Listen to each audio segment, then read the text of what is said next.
2022 in review, despite strong evidence that humans have played a role in catastrophic weather events and the emergence of a fossil fuel sparked by the war in Ukraine, greenhouse gas emissions continue to rise. Nonetheless, the UN kept the climate emergency higher on the international agenda, reaching major agreements on financing and biodiversity.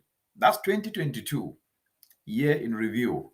At the end of 2021, when the United Nations Climate Conference called COP26 wrapped up in Glasgow, none of those present could have suspected that the war in Ukraine would throw the global economy into turmoil, convincing many nations to suspend their commitments to a low-carbon economy as they scramble to reduce the dependence on Russian oil and gas supplies and secure fossil fuel supplies elsewhere.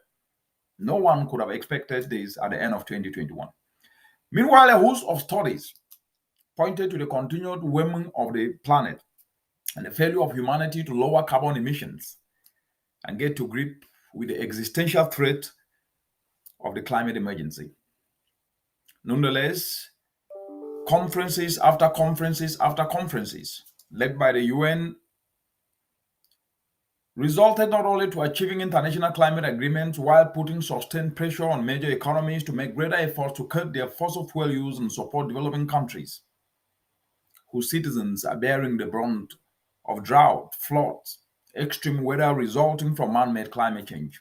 But this conference is resulting in bringing the world together to agree to the fundamentals that are needed to pave the way forward. Record heat waves were recorded in several European countries, to a worsening drought in the Horn of Africa that is resulting in food crisis displacing millions of people. While some regions were suffering from lack of water as a result of drought, heat waves, others were hit by catastrophic floods, like in Pakistan, where we saw heavy flooding and landslides caused by monsoon rains. We saw around a third of the country underwater at the height of the crisis, with tens of millions of people displaced. Unprecedented floods in Chad affected more than 340,000 people in August of 2022. And in October, the UN Refugee Agency, UNHCR, declared many people in West and Central African region needed it amid the worst floods in a decade. That's 2022 in review. But we also saw a lot of countries addicted to fossil fuels because in October we saw the Greenhouse Gas Bulletin, where the World Meteorological Organization detailed record levels of the three main gases, carbon dioxide, nitrous oxide, and methane. We saw the biggest year-on-year jump in concentration in 40 years, identifying human activity as a principal factor in the changing climate.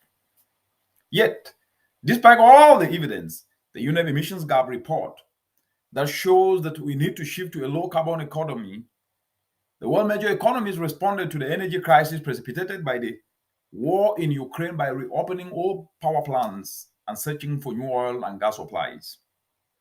We saw the UN Secretary General, Antonio Guterres, decried this reaction of opening new gas plants, calling it disillusional and arguing that if they had invested in renewable energy in the past, these countries would have avoided the price instability of the fossil fuel markets. And that's why renewable energy is the peace plan for the future.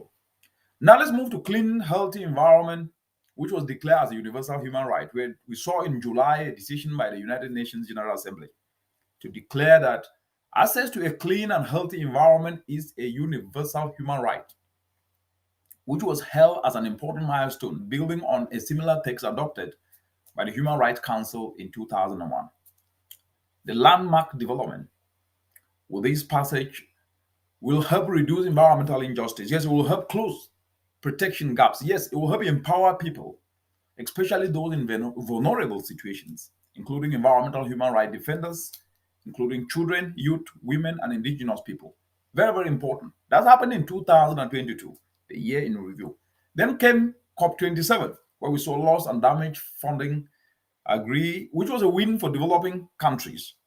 Because at COP27, the UN Climate Conference, which was held in Egypt, in Sharm el-Sheikh in November, agreed to establish a funding mechanism to compensate vulnerable nations for the loss and damage caused by climate-induced disasters.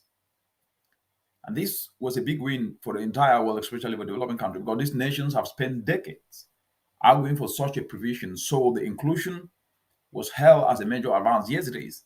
But details on how the mechanism will work and who will benefit will now be worked out in the coming months towards COP28.